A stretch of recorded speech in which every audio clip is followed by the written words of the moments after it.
My family treated me like an ATM, so I quit my job and walked away. If you enjoy these crazy stories, don't forget to hit that like button and subscribe for more. And hey, if you didn't like it, go ahead and hit dislike. I won't hold it against you. Let's get into it. Throwaway account, obviously. My name is Alex, 32M, and I need to vent, to process, to maybe get some perspective because I genuinely feel like I'm losing my grip on reality. I've spent most of my adult life as the designated successful one in my family, a label that has transformed from a source of pride to a suffocating burden, a gilded cage built by my own achievements. I worked my tail off in school, earned a degree in cybersecurity, long nights fueled by ramen, sheer determination, and the occasional desperate prayer that I wouldn't screw up a major exam, and landed a well-paying job. This, in the eyes of my family, turned me into an inexhaustible resource, a human ATM with a side of emotional punching bag. The family I'm referring to consists of my parents, Robert, 60M, and Susan, 58F, my older brother, Michael, 35M, and my younger sister, Jessica, 28F. My parents, Robert and Susan, never quite managed to achieve financial stability. It wasn't for lack of trying, at least on Susan's part.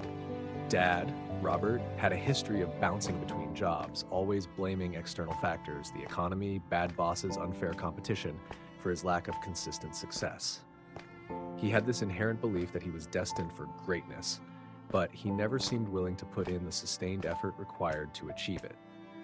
He'd talk for hours about his brilliant ideas, but they were always these grandiose schemes with no practical foundation. It was like he was allergic to actual work.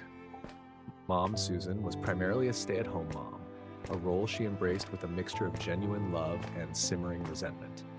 She'd always wanted to be a teacher, but she'd put her own aspirations aside to raise us. I think, deep down, she resented that she never got to pursue her dreams, and that resentment sometimes manifested as bitterness towards those who did achieve success, including me. She occasionally took on part-time work, usually retail or secretarial jobs, but mostly relied on Robert's inconsistent income. They weren't living in abject poverty, but they perpetually struggled to make ends meet, constantly teetering on the edge of financial disaster. And somehow, over time, that constant struggle subtly morphed into my responsibility. I remember one specific incident from when I was about 10. I had saved up for months to buy a new video game I'd been wanting. The day I finally had enough money, my dad came to me, his face etched with worry. He told me that the car needed a repair and they were short on cash. He didn't explicitly ask me to give him my money, but the implication was clear. I remember the sick feeling in my stomach, the way my hands trembled as I handed over my carefully saved allowance. I didn't get the game, and while they thanked me, there was a subtle sense of expectation, as if I should have done it, as if it was my duty to sacrifice my own happiness for theirs. That was a pattern that would repeat itself throughout my life. The resentment from Robert and Susan wasn't overt, not at first. It was a slow, insidious creep, a gradual erosion of our relationship disguised as familial affection. It was in the subtle digs, the backhanded compliments, the carefully worded requests that felt more like demands. I remember one instance, shortly after I got my first promotion, Susan called me, ostensibly to congratulate me.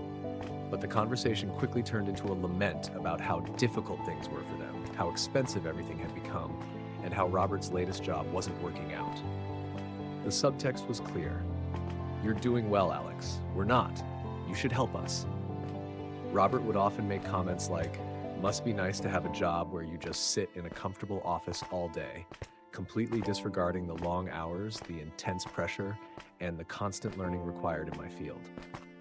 He made it sound like I was playing video games instead of protecting sensitive data from cyber attacks.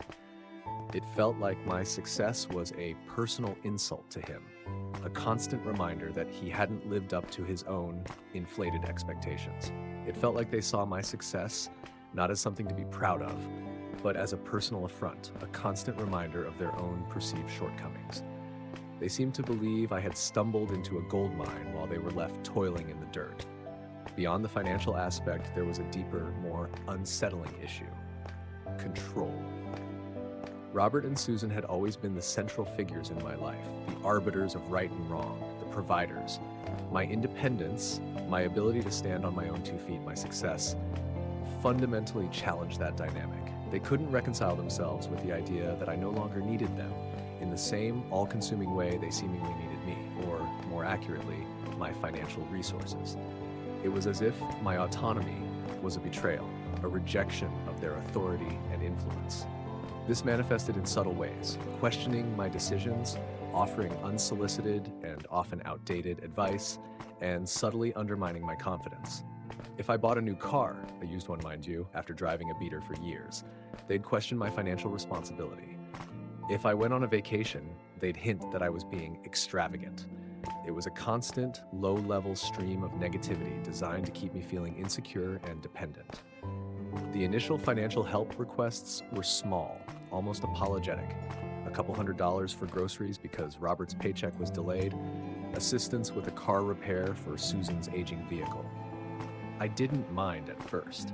I genuinely loved my family and I felt a sense of responsibility to help them. But the trickle quickly became a steady stream and then a raging torrent.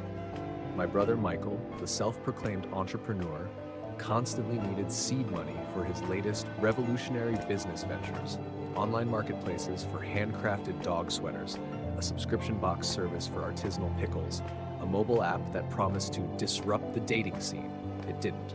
These ventures invariably went belly up, leaving me to absorb the financial losses.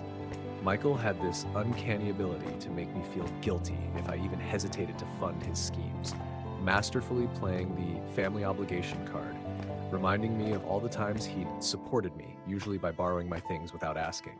He'd say things like, "Come on, Alex, you know I'd do the same for you," even though we both knew that was a blatant lie. He had this way of making me feel like I was being selfish if I didn't immediately agree to his requests, as if my own financial security was somehow less important than his latest pipe dream.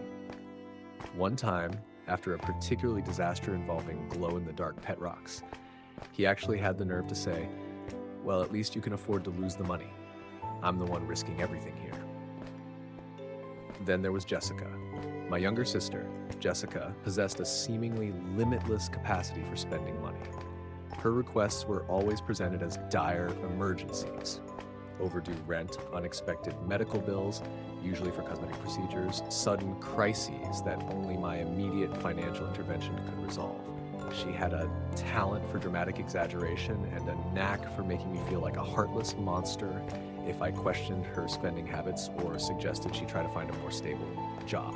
The TV incident with Robert and Susan was a perfect example of their entitlement and manipulative tactics. It wasn't just a casual request. It started with Susan calling me, her voice laced with a carefully cultivated sadness.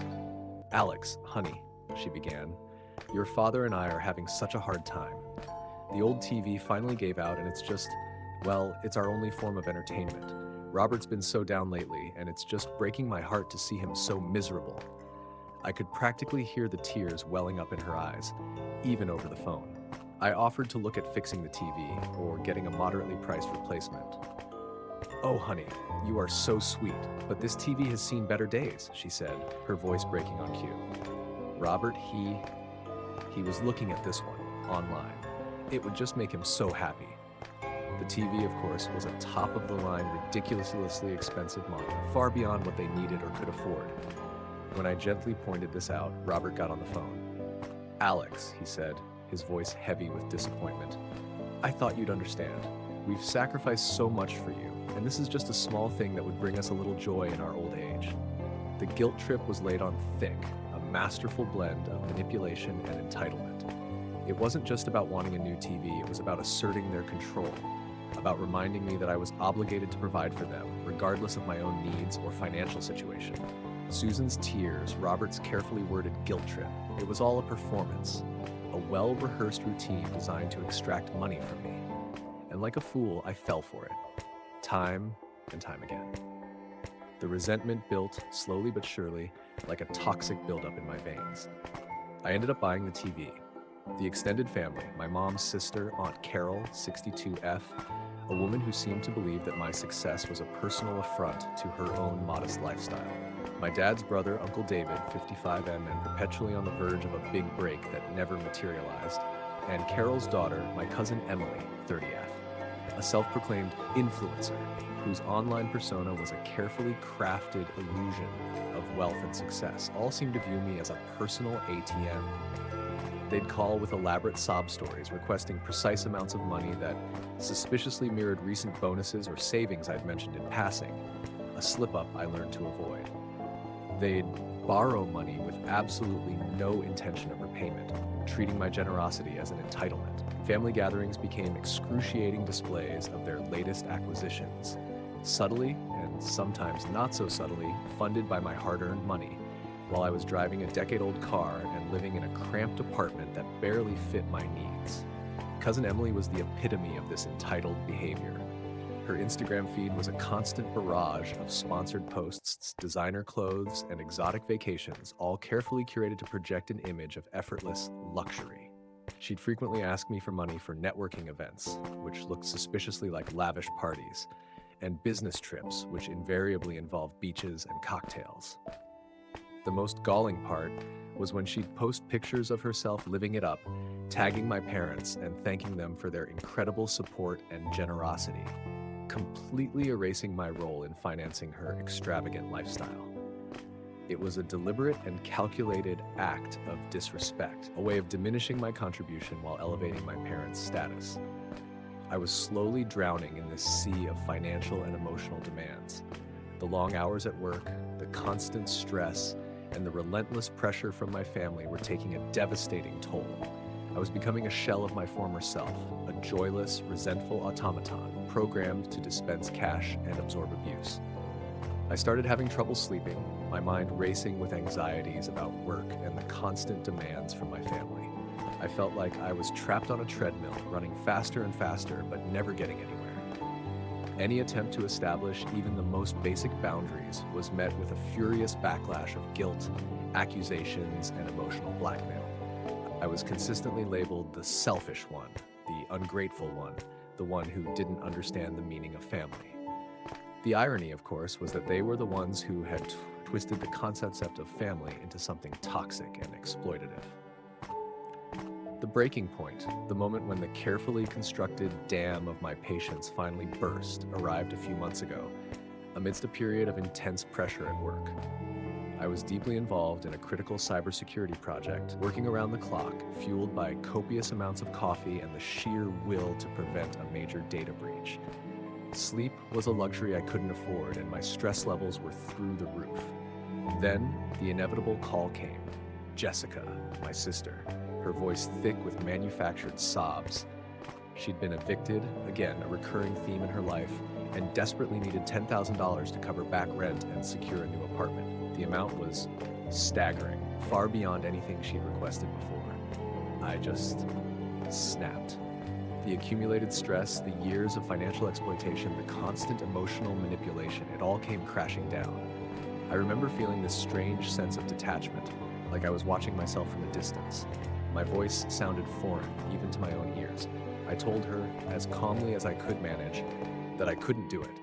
I explained that I was physically and emotionally exhausted, financially depleted, and that I needed to prioritize my own well-being.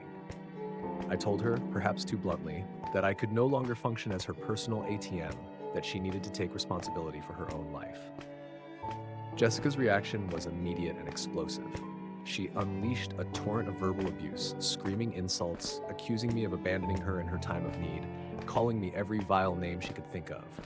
She accused me of being selfish, heartless, and a disgrace to the family. Then, with a final, venomous curse, she slammed the phone down. The silence that followed was deafening. I sat there, trembling, feeling a strange mixture of relief and dread. Relief that I had finally stood up for myself, and dread at the inevitable fallout. I also felt a profound sense of sadness, a deep ache in my chest. I knew in that moment that I had likely lost my family forever. That fallout arrived swiftly, in the form of a phone call from my mother, Susan. Her voice was icy cold, devoid of any warmth or affection. She accused me of being selfish, heartless, and ungrateful, echoing Jessica's accusations but adding her own layer of maternal disappointment. She said I was a disgrace to the family, that I had betrayed their trust, and that I would regret this decision for the rest of my life. She claimed I owed them everything and that I was nothing without them. conveniently ignoring the fact that I had been supporting them financially for years. I tried to reason with her, to explain my exhaustion, my financial strain, my desperate need for a break, but it was like talking to a brick wall. She was in full attack mode, fueled by years of resentment and a sense of entitlement that bordered on delusional. Finally, defeated and emotionally drained, I hung up on her, my hands shaking so badly I could barely hold the phone. That was the moment I knew I had to make a drastic change. I couldn't continue living this way, constantly drained and abused by the people who were supposed to love me. I spent the next few hours pacing my apartment, wrestling with the decision. I considered trying to talk to them again, to explain myself more clearly, but I knew it would be futile. They weren't interested in understanding. They were only interested in maintaining their control. I looked at family estrangement online. I read articles, and that solidified it. Cutting contact. It seemed too drastic, and I questioned if I was doing the right thing. I decided to cut contact. It was the most difficult decision I'd ever made, but I knew it was necessary for my survival. I blocked their numbers on my phone, unfollowed and blocked them on all social media platforms, and sent a brief, formal email explaining that I needed space and could no longer provide financial support. I kept it short and to the point, avoiding any emotional language. I naively hoped that would be the end of it. I envisioned a quiet, peaceful existence, free from their constant demands and toxic drama. I was tragically, spectacularly wrong. The social media firestorm that erupted was swift, vicious, and utterly devastating. It was a coordinated attack, a carefully orchestrated campaign to destroy my reputation and isolate me from the world. My parents, Robert and Susan, along with Michael and Jessica, and the ever-present supporting cast of Aunt Carol, Uncle David, and Cousin Emily, took to Facebook, Instagram, and even Twitter, portraying me as a monstrous villain, a heartless traitor who had abandoned his loving family in their time of need. Susan, the master manipulator, led the charge with a lengthy, tear-jerking Facebook post, carefully crafted to elicit maximum sympathy. She wrote about how I had coldly abandoned my poor, struggling family, how I was ungrateful for all the sacrifices they had made for me, which, in her mind, included simply giving birth to me, and how I had cruelly turned my back on the people who loved me most. She wrote, and I quote, "My heart is broken. My own son, the child I carried for 9 months, the boy I raised and loved with all my being, has turned his back on us. He has chosen his money and his fancy life over his own family. We are struggling, barely able to keep a roof over our heads, and he refuses to help. I don't understand how someone can be so cold, so heartless." She conveniently omitted any mention of their relentless financial demands, their constant emotional blackmail, and their years of manipulative behavior. She tagged every single relative and family friend she could think of, ensuring that her fabricated narrative reached as wide an audience as possible. Michael, never one to miss an opportunity to play the victim, chimed in with a series of posts on his various social media accounts. He painted me as a greedy, materialistic monster who cared only about money and had forgotten the true meaning of family. He even posted an old photo of us as kids with a caption that read, "Remember this, Alex? When we were brothers, when family meant something? Now you're just a stranger with a fat wallet." He even resurrected the long-debunked lie about me stealing his inheritance, a concept that existed only in his delusional mind, and claimed I was deliberately sabotaging his career aspirations, preventing him from achieving his full potential. He conveniently ignored the fact that his career aspirations had consistently failed due to his own lack of effort and unrealistic expectations. Jessica, a true drama queen, took her performance to Instagram, posting a series of tearful videos, her face carefully contorted in a mask of anguish. Jessica, a true drama queen, took her performance to Instagram, posting a series of tearful videos, her face carefully contorted in a mask of anguish. She claimed I had ruined her life, leaving her homeless and destitute, begging her followers for help and sympathy. She posted one video where she was sobbing uncontrollably, mascara running down her face, saying, "I don't know what I'm going to do. My own brother has abandoned me. He won't even return my calls. I have nowhere to go, no one to turn to. Please, if anyone can help, I'm desperate." She created a GoFundMe page, using a strategically chosen photo of herself looking distraught and vulnerable, claiming she was fleeing an abusive situation, a blatant and disgusting implication that I was the abuser.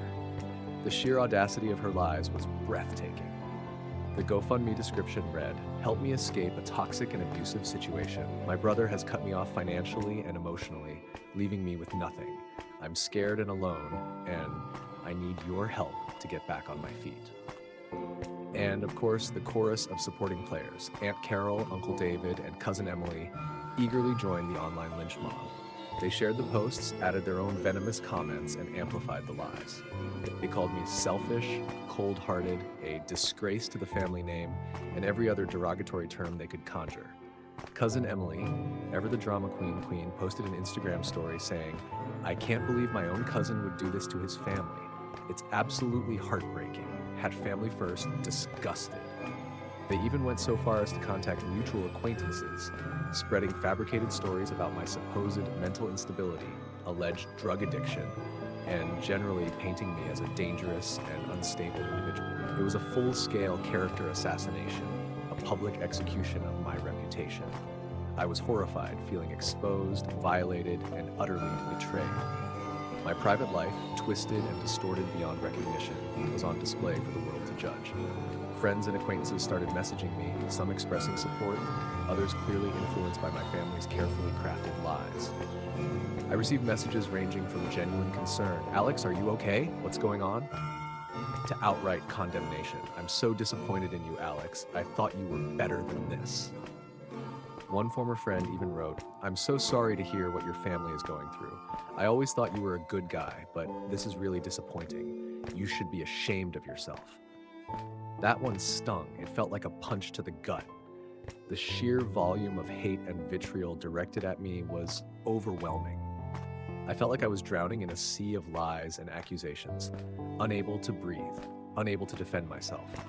I knew I couldn't remain silent. I couldn't allow them to destroy my reputation and my life without a fight. I had to defend myself, to reclaim my narrative, to expose their lies and manipulations. It was a daunting task, but I was fueled by a righteous anger and a desperate need for justice. But I also knew this would cause more drama, so I started to second-guess myself, wondering if it would cause even more damage. I even thought about deleting my social media altogether. I meticulously began gathering evidence, transforming myself into a digital detective. I spent hours poring over old emails, text messages, and bank statements, meticulously documenting every instance of their financial demands, their manipulative tactics, and their blatant lies. I took screenshots of all their social media posts, capturing the full extent of their defamatory campaign. I organized everything into chronological order, creating a comprehensive record of their abuse. The sheer volume of evidence was staggering. Years of financial transactions, countless text messages filled with guilt trips and demands, emails outlining their increasingly unreasonable expectations. It all painted a clear picture of a family systematically exploiting my generosity and good nature. I had been so caught up in the cycle of abuse, gaslighted for years, that I hadn't fully realized the extent of their manipulation until I saw it all laid out in front of me. It was like looking at a crime scene, piecing together the clues to understand the full horror of what had happened. The process was emotionally excruciating. Each text message, each email, each bank statement was a fresh wound, a reminder of the betrayal and the pain I had endured. I had several panic attacks while compiling the evidence, overwhelmed by the sheer volume of toxicity. Using a newly created anonymous Facebook account, I didn't want to give them any more ammunition, and honestly, I was afraid of their reaction. I chose to be anonymous as I was scared. I started posting my evidence. I adopted a calm, factual tone, avoiding personal attacks or emotional outbursts. My goal was to present the truth, clearly and concisely, letting the evidence speak for itself. I meticulously avoided any language that could be construed as inflammatory or accusatory. I knew that if I wanted people to believe me, I had to be the rational one, the voice of reason amidst the chaos. I began with Jessica's GoFundMe campaign, the most egregious and easily disprovable of their lies.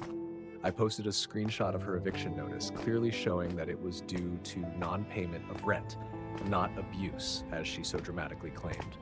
I then shared screenshots of her numerous text messages requesting money for shopping sprees, expensive dinners, and luxury items, juxtaposing her extravagant lifestyle with her fabricated claims of poverty and desperation. The contrast was stark and undeniable. One text message read, "Alex, I net new Gucci bag. It's like totally essential for my image. Can you spot me $2,000? I'll pay you back, promise." Another showed a Venmo request for $500 with the description, "Emergency Manny PD Fund. LOL." Next, I turned my attention to Michael's accusations.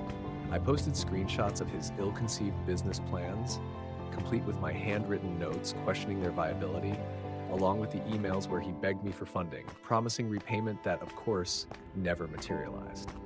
I systematically debunked his ridiculous claim about a stolen inheritance, providing irrefutable proof that no such inheritance ever existed.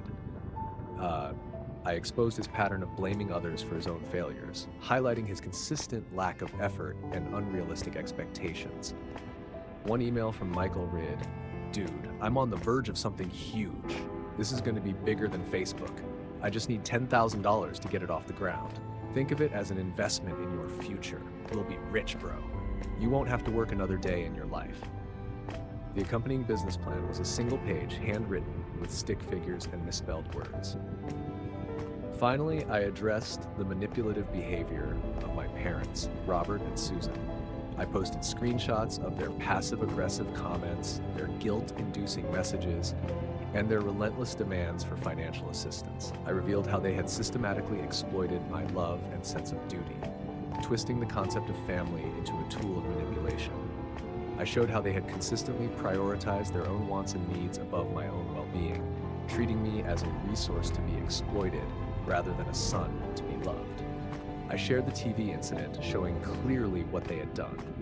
I posted the text exchange where Susan cried about their terrible old TV, and Robert's subsequent message about how much it would mean to them I bought them the ridiculously expensive new one. I even included a screenshot of the TV's online listing, highlighting the exorbitant price.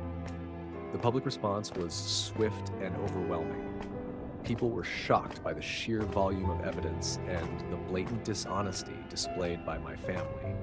Many of my friends and acquaintances reached out directly, offering their support and apologizing for their initial doubts, admitting they had been swayed by the emotional manipulation of my family's posts. The tide was turning, slowly but surely. My family's carefully constructed facade was crumbling. People started commenting on my family's posts, calling them out for their lies and demanding that they apologize. The hashtag #HaveJusticeForAlex started trending locally, and I felt a surge of vindication mixed with a healthy dose of fear. I knew this wasn't over. My family, realizing their lies were being exposed and their credibility was rapidly eroding, went into full panic mode. They frantically deleted their posts, claiming their accounts had been hacked or compromised. A transparent and pathetic attempt to cover their tracks, but it was far too late. The damage was done. The truth was out there, circulating widely, and their attempts to suppress it only served to further highlight their guilt.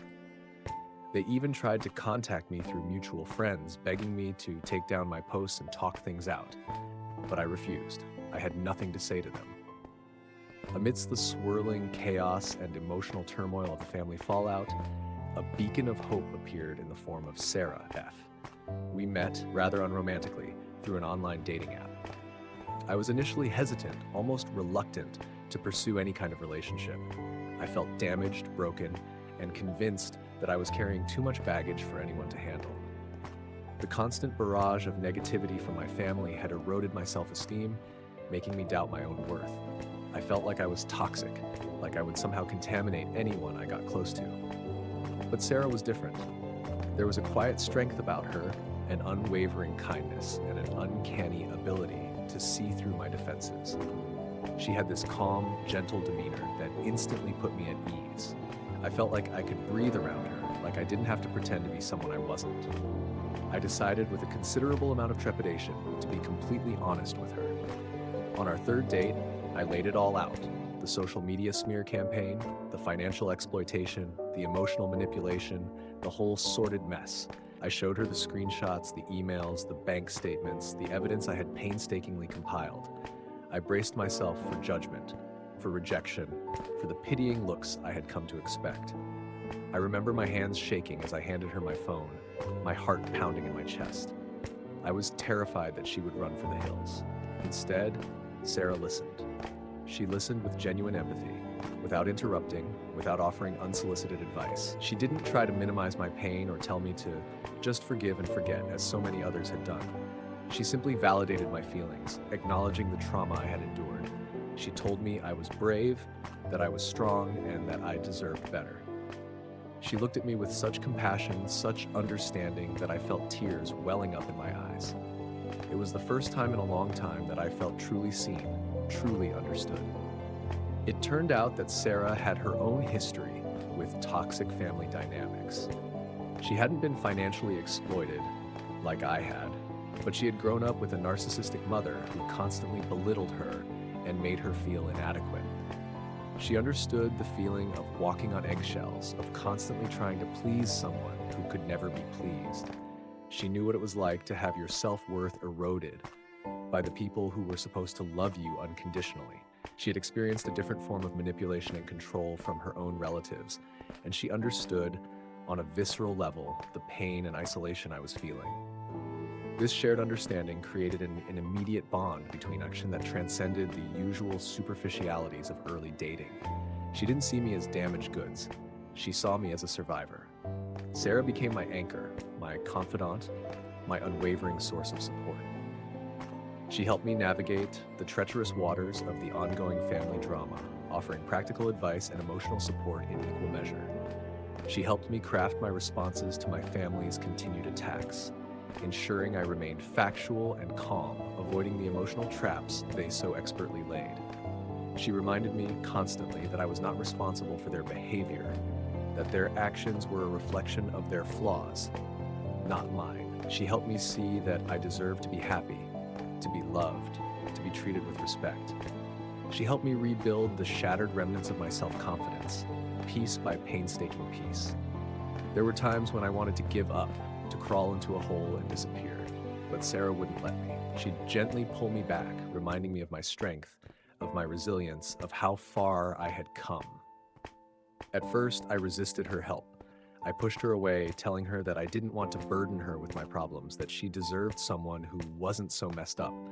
I was convinced that I was unlovable, that my family's treatment of me was somehow justified. But Sarah was patient and persistent. She refused to let me wallow in self-pity. She showed me, through her actions and her words, that I was worthy of love and respect. With Sarah's encouragement, I started to prioritize my own well-being. I continued with therapy, which became an essential part of my healing process. My therapist helped me unpack the complex layers of guilt and shame I had internalized, helping me understand the dynamics of emotional abuse and the long-term impact it had on my psyche. I remember one therapy session where we discussed the concept of learned helplessness, the feeling of being trapped and powerless that comes from repeated exposure to uncontrollable negative events. It was a revelation. It helped me understand why I had stayed in the toxic family dynamic for so long, why I had felt unable to break free. My therapist helped me identify and challenge the negative thought patterns that had kept me stuck, teaching me coping mechanisms to deal with the lingering anxiety and depression. Beyond therapy, Sarah encouraged me to rediscover the things that brought me joy, the hobbies and interests I had abandoned during the years of servitude to my family. I started hiking again, finding solace and peace in the solitude of nature. The vastness of the landscapes a stark contrast to the suffocating confines of my family drama. The physical exertion was a welcome release, a way to channel my anger and frustration into something positive. We'd go on long hikes on weekends, like exploring trails and talking for hours. The fresh air and the physical activity helped clear my head and soothe my soul. I also dusted off my old guitar, which had been gathering dust in a corner of my apartment. I rediscovered the joy of creating music, the therapeutic power of expressing my emotions through melody and rhythm. It was a way to reclaim a part of myself that I had thought was lost forever. Sarah would sit and listen to me play, her eyes filled with admiration and encouragement. It was the first time I'd felt comfortable sharing my music with anyone, and it was incredibly liberating. We started to go on dates, simple things. We would go to the movies and get dinner. We celebrated moving in together with a quiet night in, eating pizza and watching movies. She didn't push me to reconcile with my family or forgive them. She only ever wanted me to be safe and happy. The months immediately following the explosive social media confrontation were a tumultuous mix of emotions and practical challenges. The initial adrenaline rush of fighting back, of exposing my family's lies, gradually subsided, replaced by a profound sense of exhaustion, a deep-seated sadness, and the daunting task of rebuilding my life from the ground up.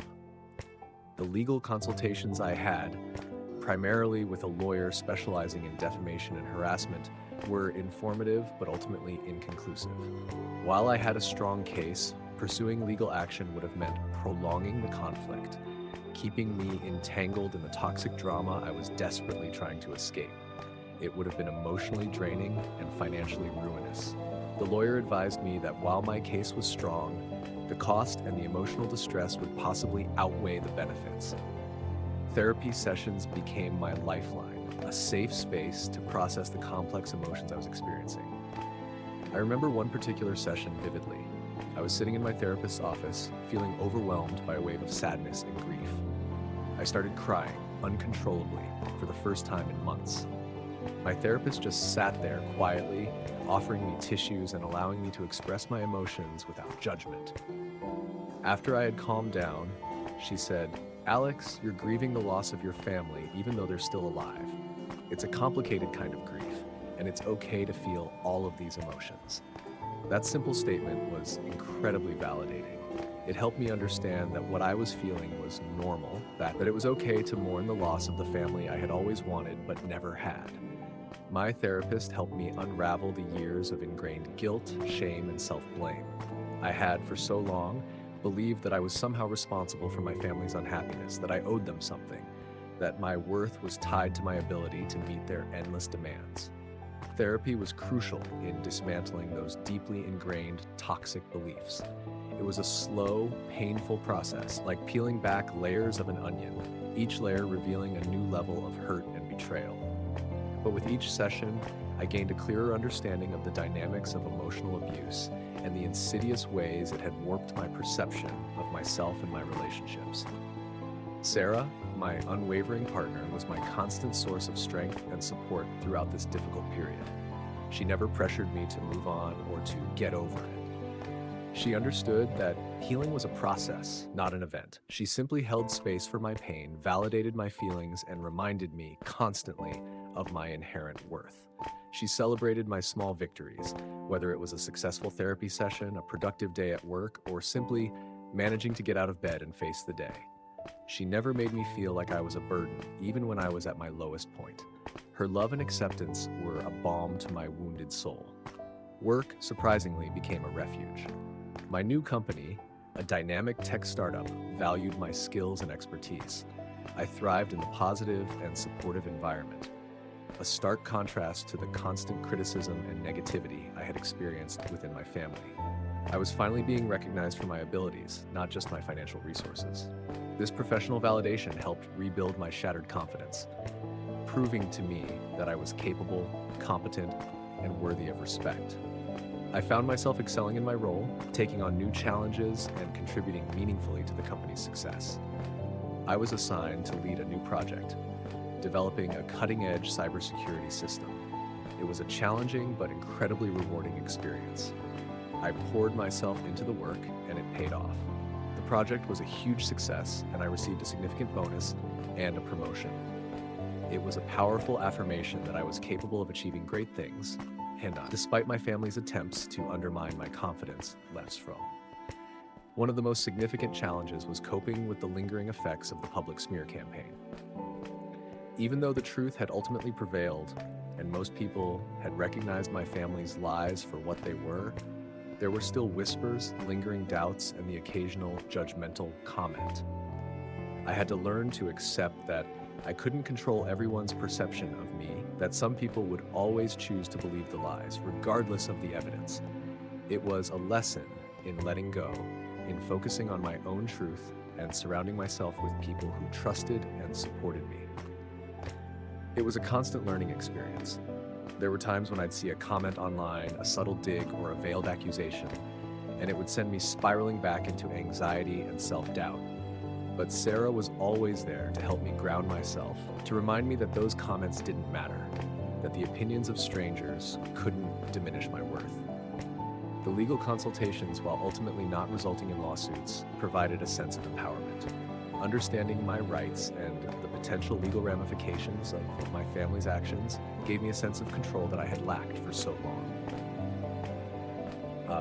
It was a reminder that I wasn't powerless, that I had options, and that I could choose to protect myself from further harm. This knowledge, even without taking legal action, was incredibly liberating. The lawyer explained to me the different legal avenues I could pursue, including sending cease and desist letters, filing a defamation lawsuit, and even seeking a restraining order. While I ultimately decided against these options, knowing that I could take action if I needed to gave me a sense of agency and control. The relationship with Sarah blossomed. We moved in together, creating a home that was a sanctuary of love, respect, and genuine connection, the antithesis of the toxic environment I had grown up in. We established new routines, new traditions, new ways of relating to each other that were based on mutual trust and understanding. We cooked together, sharing stories of our day, laughing, and simply enjoying each other's company. We'd have themed dinner nights, trying out new recipes from different cultures. We'd spend hours talking, sharing our dreams, our fears, our vulnerabilities. It was the kind of intimacy I had never experienced before, and it was incredibly healing. We went on weekend adventures, exploring new places, and creating shared memories. We hiked in the mountains, visited museums, went to concerts, and explored local farmers markets. We even took a pottery class together, which was a hilarious disaster, but also a lot of fun. We were creating a life together, a life filled with joy, laughter, and genuine connection. We built a life together that was filled with joy, peace, and a sense of belonging I had never known before. We built a family of two. One evening, a little over a year after the initial confrontation, I received an unexpected email from Aunt Carol. It was a brief, somewhat awkward message expressing a vague sense of regret and inquiring if I would be open to a conversation. I was surprised, to say the least. I discussed it with Sarah, weighing the potential benefits and risks. After careful consideration and with Sarah's unwavering support, I decided to respond. I agreed to a phone call, but I set clear boundaries from the outset. I stated that I was not interested in rehashing the past or engaging in arguments. I was only willing to listen if she was prepared to acknowledge her role in the social media smear campaign and offer a genuine, unqualified apology. The phone call, when it finally happened, was deeply anticlimactic. Aunt Carol mostly stammered and made excuses, attempting to minimize her involvement and deflect blame onto others. She never actually apologized, never took responsibility for her actions. She kept saying things like, "I was just trying to help your mother, and I didn't realize things would get so out of hand." She even had the audacity to say, "Well, Alex, I just feel like maybe you overreacted a little. They are your parents after all. You should be more understanding." My blood boiled, but I managed to keep my voice calm. I reminded her of the lies she had spread, the damage she had caused, and the pain she had inflicted. She just kept repeating the same excuses, her voice a mixture of defensiveness and self-pity. It was clear that she was more concerned with saving face than with genuinely reconciling. I ended the call feeling a mixture of disappointment and validation. Disappointment that she hadn't changed, and validation that my decision to cut contact had been the right one. I told her, "Aunt Carol, unless you're willing to take full responsibility for your actions and offer a sincere apology, I don't see any point in continuing this conversation." She mumbled something about family sticking together and then hung up. I never received any direct communication from Robert, Susan, Michael, or Jessica. Through a distant cousin, one of the few who had remained neutral throughout the ordeal, I learned that they were still struggling, still blaming me for their problems, and still clinging to their distorted version of reality. It was a sad realization, but it also reinforced my resolve to maintain my distance and protect my hard-won peace. Their refusal to acknowledge their actions only solidified my decision. Several years have now passed since I severed ties with my toxic family. The intense pain has gradually subsided, replaced by a quiet acceptance and a deep sense of peace. The scars remain, of course, visible reminders of the battles I've fought, but they no longer define me. They are simply a part of my story, a testament to my resilience and my ability to overcome adversity. I've come to accept that I will likely never have a healthy, functional relationship with my parents or siblings.